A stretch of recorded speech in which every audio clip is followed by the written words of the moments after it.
जिन्हें हम चांस मिले कोशिश करो जिन्हें भी डिफेंडर है ना धक्का मारना तो ना आ हाकी मारनी छाड़ हर प्लेयर साडा नहीं मार कोई बॉल लेके जाता फाड़ नहीं हाकी तो छांदे क्यों मार नहीं जिते आवाज आई ट्वेंटी कौन मेन ਤੁਹਾਡਾ ਜਿਹੜਾ ਨਾ ਇਹੀ ਫਾਲ ਪਿਆ ਬਾਕੀ ਟੋਲੀ ਕੋਲ ਕਰਦੇ ਹੋ ਇਹਦੀ ਗਰਾਊਂਡ ਇਹ ਅੱਛੀ ਹੈ ਅੱਛੀ ਲੋੜ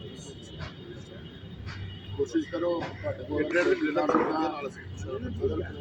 ਦਾ ਬੰਦਾ ਤੁਹਾਡੇ ਕੋਲ ਹੈ ਤੁਹਾਨੂੰ ਸਾਰਿਆਂ ਨੂੰ ਪਤਾ ਕਿ ਅੱਛੀ ਮਾਰਦਾ ਗੋਲ ਵੀ ਯਾਰ ਇੱਕ ਅੱਛਾ ਪਲੇਅਰ ਕਰਨ ਮਾਰਦਾ ਇਹ ਸਾਰੀਆਂ ਟੀਮਾਂ ਨੂੰ ਗੋਲ ਕੀਤੇ ਚੈਂਪੀਅਨਸ਼ਿਪ ਤੇ ਫਾਇਦਾ ਲੋ ਉਹਦਾ ਫਾਇਦਾ ਇਹ ਹੈ ਕਿ ਡੀ ਦੇ ਅੰਦਰ ਜਾ ਕੇ ਸ਼ਾਟ ਕਰਨ ਨੂੰ ਮਿਲਦਾ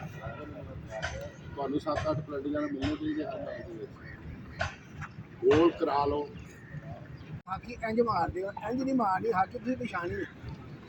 ਜਿੱਤੇ ਹਲਕੀ ਜਿਹੀ ਆਵਾਜ਼ ਆ ਗਈ ਅੰਪਾਇਰ ਨੇ ਪਲਾਂਟੀ ਕਾਰਨਰ ਤੇ ਤੁਸੀਂ ਦੋ ਦਿਨ ਪਲਾਂਟੀ ਕਾਰਨਰ ਧੱਕੇ ਮਾਰਨਾ ਤੂੰ ਆਖਰੀ ਮਿੰਟ ਵਿੱਚ ਧੱਕਾ ਮਾਰਿਆ ਉਹ ਨਾ ਵੀ ਮਾਰਦਾ ਤੇ ਆਊਟਸਾਈਡ ਤੋਂ ਸੀ ਖਲੋਣਾ ਦਾ ਡੀਓ ਵਿੱਚ ਨਹੀਂ ਬਾਤ ਇਹ ਦੂਰ ਜਿਹੜੇ ਪਲਾਂਟੀ ਕਾਰਨਰ ਤੁਸੀਂ ਕਰਾਇਆ ਉਹਦੇ ਤੁਹਾਡੀ ਗੋਲਾਂ ਤੇ ਅਸੀਂ ਹੈ ਕੋਈ ਗੋਲ ਜਿਹੜਾ ਦੇ ਨਹੀਂ ਸਕਦਾ ਸੀ ਅੰਪਾਇਰ ਦੋ ਸਿਲੈਕਟਰ ਮੇਰੇ ਲੰਘ ਜਾ ਮੇਰੇ ਕੋਲੋਂ ਤਾਂ ਮੇਰੇ ਕੋਲ ਤਾਂ ਬਰਦਾਸ਼ਤ ਹੁੰਦਾ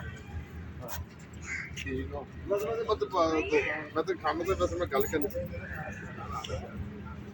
ਦੂਰ ਕੋਈ ਬਸ ਖਾਣੇ ਗੱਲ ਦੱਸਣੀ ਸਭ ਪੜੀ ਬੱਚੇ ਜੋ ਦੇਖਿਆ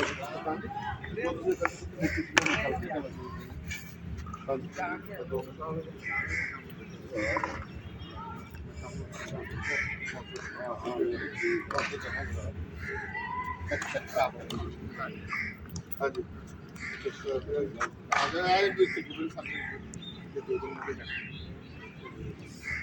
कल इंशाल्लाह लाहौर जा रहे हैं यार गल है